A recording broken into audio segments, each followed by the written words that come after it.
Mes amis, bonjour. Et on m'a posé une question qui est assez rituelle. Mais enfin, vous êtes un homme moderne.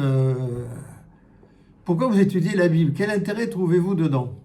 C'est une très bonne question. Parce que la Bible, elle recèle des secrets. Or, il n'y a rien de plus intéressant que de décrypter des mystères et de découvrir des secrets. Êtes-vous d'accord à ce sujet? Peut-être pas d'accord, mais moi je trouve qu'il n'y a rien de plus passionnant que de trouver ce que les autres ne trouvent pas. Et j'adore ça et je fais ça depuis.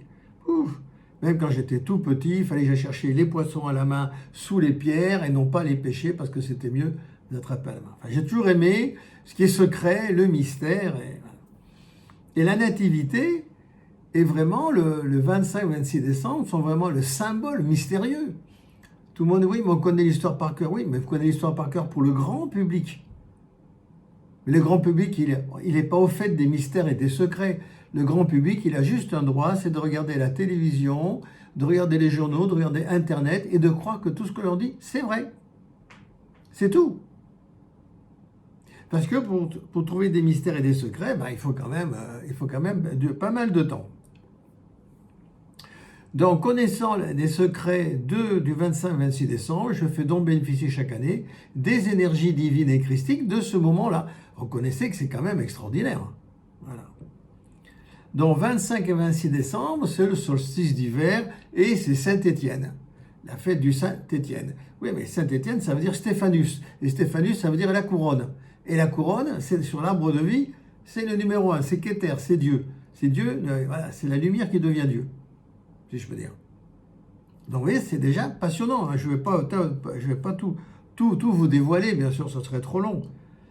Donc 25 et 26 décembre sont la naissance, le début du début, mais aussi la fin et le couronnement.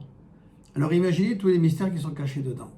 Je répète, le 25-26 décembre sont le début du début et la fin de la fin, le couronnement. Est-ce que ce n'est pas assez extraordinaire?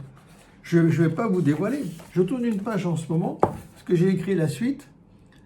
Et pourquoi je dis ça? Parce que nous sommes au printemps, nous sommes au mois d'avril, là, début avril. Même phénomène au printemps. L'Annonciation, c'est qui? C'est plus Saint-Étienne, c'est Saint-Emmanuel. Équinoxe du printemps, les mêmes jours, 25 et 26 mars. De même encore, le 25 et 26 juillet, nous avons Saint Jacques, le patron des alchimistes, et nous avons formé 150 alchimistes, mon ami Hubert et moi, et Sainte Anne, qui est quand même très très importante, parce que Sainte Anne, c'est l'année. Hein. Quand vous décodez, ça veut dire Anne, ça veut dire année, hein, bibliquement. Et autre chose aussi, bien sûr. Entre la fête de l'Immaculée Conception et de Noël, et le jour de la naissance du Fils de la Vierge, il y a exactement 17 jours. Et ce nombre 17 est très important, parce qu'il est le couronnement de 153. 1 plus 2 plus 3 plus 4 plus 5 plus 6 plus 7 jusqu'à 17, et vous aurez 153. Donc vous voyez que même que ce soit l'Ancien Testament, le Nouveau Testament, ils sont codés tous les deux. Ils ont été faits par des gens extrêmement brillants. Et tout décoder, mais moi je ne peux pas. Je ne sais pas faire. Il faudrait plusieurs vies.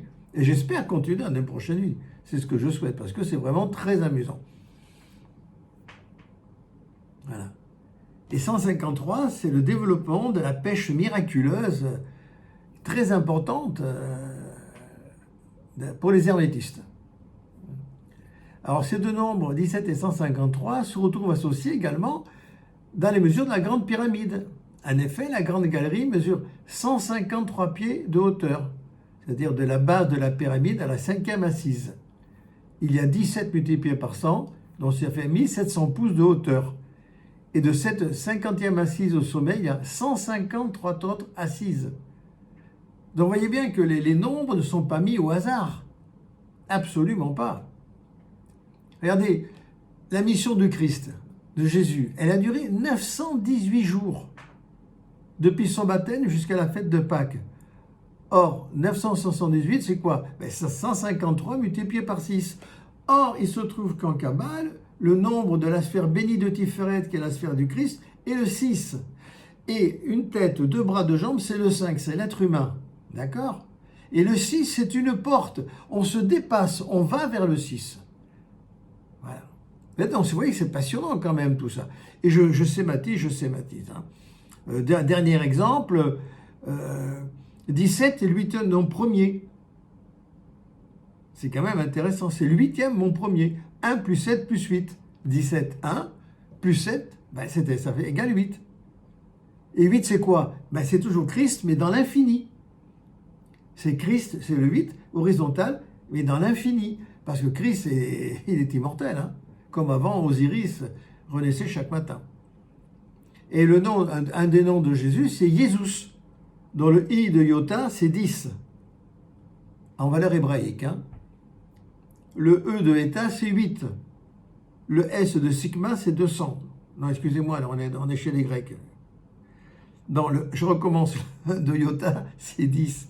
Le 2 de Eta, c'est 8. Le S de Sigma, c'est 200. Le O de Omicron, c'est 70. Le U de Upsilon, c'est 400. Le S de Sigma, c'est 200. Et tout, ça nous fait 888. C'est pas non plus un nombre quelconque. Donc, je vous transmets maintenant les énergies du nombre 1. L'unité. Regardez bien les yeux ouverts, soyez bien calés contre le dossier de votre chaise, les paumes de vos mains vers le ciel, et laissez-vous remplir des énergies, des énergies que j'appelle divines, appelez-les comme vous voulez, bénéfiques pour être sûr toujours, du nombre 1. Car c'est le 1 qui est passionnant. Ne soyez pas divisés vous-même, restez le 1. L'ego vous divise, vous n'êtes pas votre ego, vous n'êtes pas votre mental. Vous êtes le 1. L'unité la plus absolue, la plus totale. Il n'y a pas de Z comme vous au monde, ça n'existe pas. Personne n'est né à la même seconde que vous, ça n'existe pas. Vous êtes unique. Et même l'ADN n'est pas encore assez précise.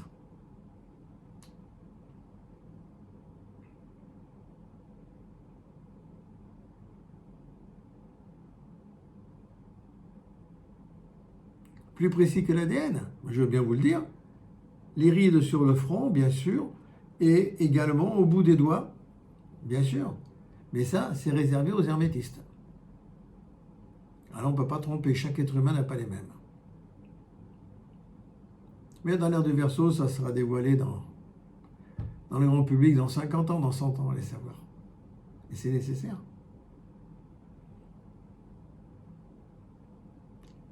Et voici les énergies du 1, l'unité. Quand ça ne va pas, revenez vers cette vidéo et recevez les énergies du 1. Il me reste plus qu'à vous souhaiter une excellente journée. À bientôt. Au revoir.